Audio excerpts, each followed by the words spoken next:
Hello. Today we're going to be doing some math. So first I'm going to start with question 4. And we are going to be solving a graphing problem with a parabola. So first question is identify the vertex, the minimum of the parabola. So remember, the vertex is the lowest point on it. So I'm going to zoom in on the graph. And the lowest point I see is 3, -1 right here. So for my vertex, you always do x first. So I'm going to do 3, -1. And that's my vertex. Oh, whoops. I wrote that in the wrong spot. That's okay. Just transfer it up here. All right, now I need to identify the y-intercept. That is when the line crosses the y-axis. So if I look on my graph, the line crosses the y-axis at 8. So my y-intercept will be 0, 8. Now our next one is to identify the x-intercepts. That is when the line crosses on the x-axis. So we are going to have 2 x-intercepts. If you zoom in, it crosses on 2 and 4. So our 2 x-intercepts will be 2, 0, and 4, 0. And then that is how you solve problem number 4. Okay, so now we are going to use the zero product property for number 6. So you have to remember, even though there's a 2 in front, it doesn't matter for this because it's not 0, so we can just ignore it. So we can focus on x plus 2 and x plus 8. So if we have x plus 2 equals 0, we can minus 2 to both sides, and you get x equals -2. And then for the next one, you do x plus 8 equals 0, minus 8 to both sides, and you get x equals -8. So then our our 2 x-intercepts is -2 and -8. Good job. Here, I'm going to make that smaller now so then we can fit it, and I'll move on to the... Okay, now we are going to work on number 10. So, first things first, we're going to distribute each term. So, first we will distribute our first y into y plus 2. So you can bring y over here, y over here. So first we have y times y. Y times y is just y squared. And then we get 2 times y, so we get 2y. Now we're going to do our 3. So you do 3 times y, and then 3 times 2. So we're going to add another 3y, and then add 3 times 2, which is 6. Now our next step is you need to combine like terms. So then y squared plus 5y plus 6. And there you go. That's your final answer. So now we can move on to question 11. Question 11 will be very similar. So first thing we need to do is distribute the w into w plus 2.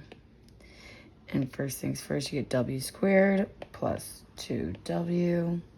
And then you do it with the 4. So then plus 4w, and then plus 8. So then you combine like terms.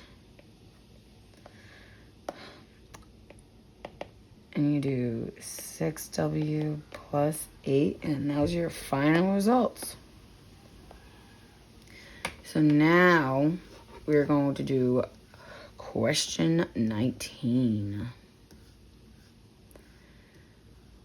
Okay, so first things first is that we need to find the common factor that multiplies to -63 and adds together to -2. So first we can list the factors of -63. For -63, we either can have 1 in -63, -163, 3 -21, -321, or 7, negative 9, and negative 7, 9. So now if we look at all of our factors, what two ones add up to 2? So right here we have negative 7 and positive 9. So if you do negative 7 plus 9, you get 2.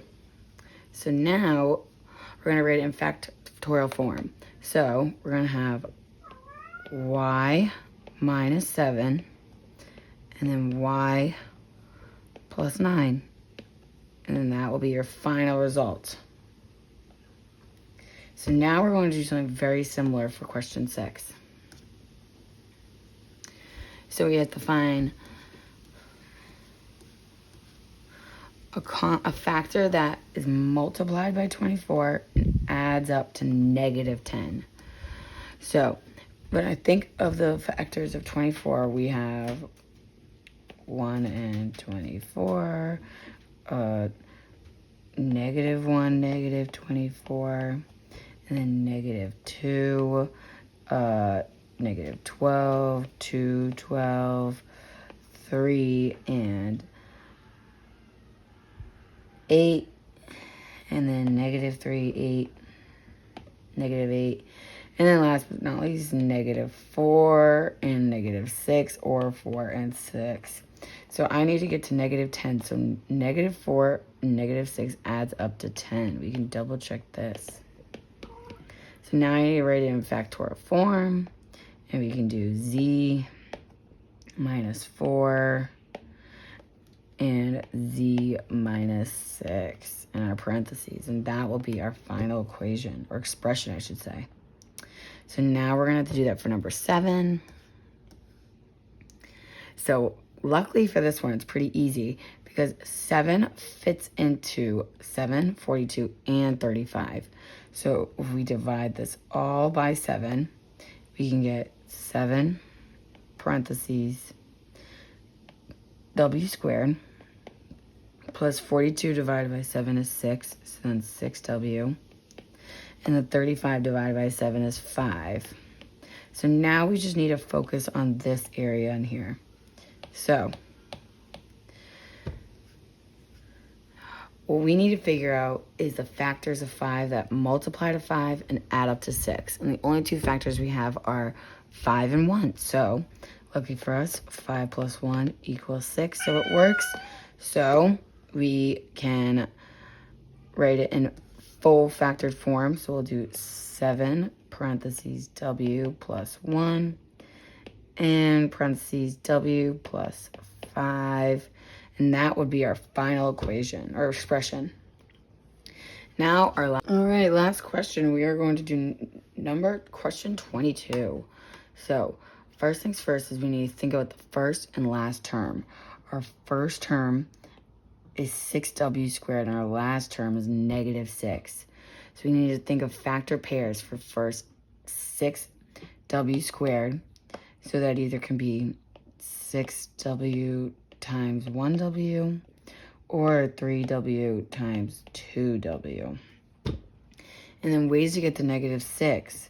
We can either do negative 1, 6, negative 6, 1, negative 2, 3, or negative 3, 2. So first we are going to try 3w and 2w because we know that it equals 6w squared. So if we break it down, we'll do 3w and then 2w.